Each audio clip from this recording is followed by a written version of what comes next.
Functionality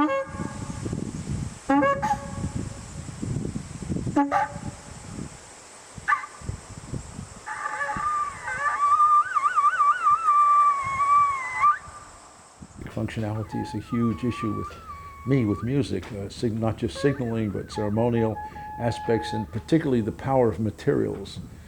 A lot of my early writings concerned how, for example, something living has to die in order to become a musical instrument.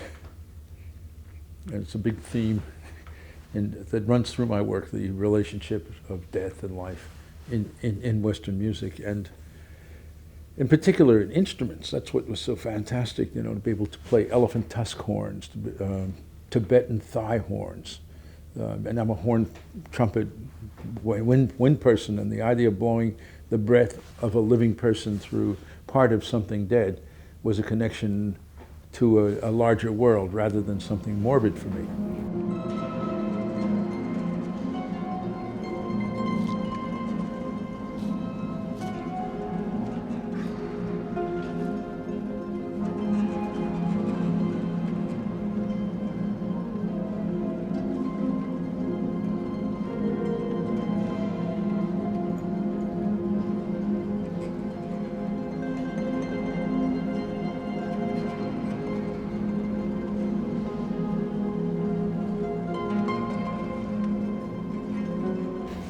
I could work in a number of styles.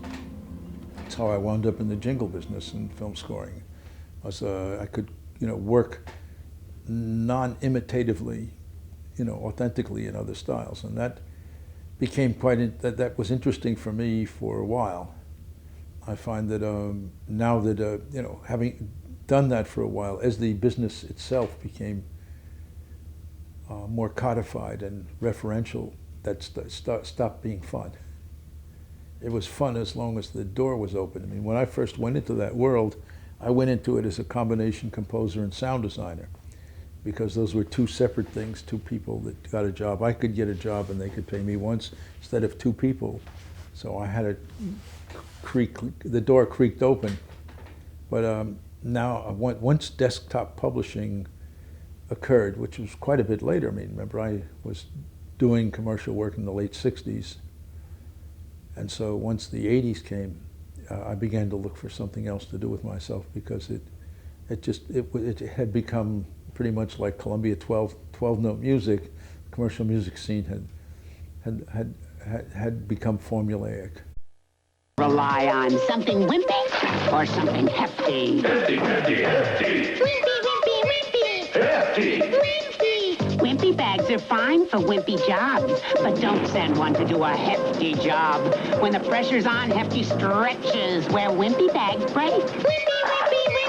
Hefty.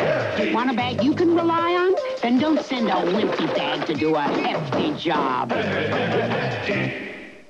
My job has been to keep people surprised and interested as a sound maker, and that whatever I turn my attention to, the idea is to bring something to it that makes it worthy of attention, and to find some balance where it doesn't burn itself out from multiple hearings. Soundscapes are like that. We build soundscapes that people hear in a permanent installation.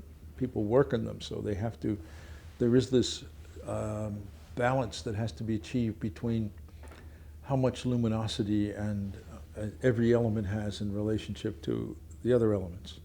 And that's something, you learn from orchestration. I mean, this is just a contemporary equivalent of orchestration, whether it's the orchestration of a trumpet orchestra in West Africa or a Western orchestra or an opera.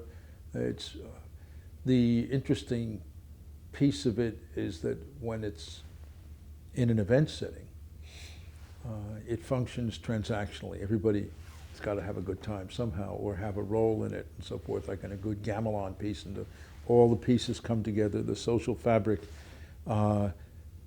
is illuminated when all the pieces come together and the music ticks.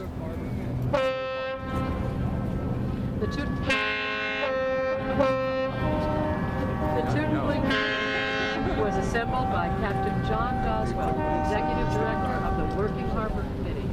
The script was written by Edward and Charlie Morrow. Tyler Clausen is our audio engineer. Chris Wanger, consulting producer, and a big toot for station. Double FM New Event and for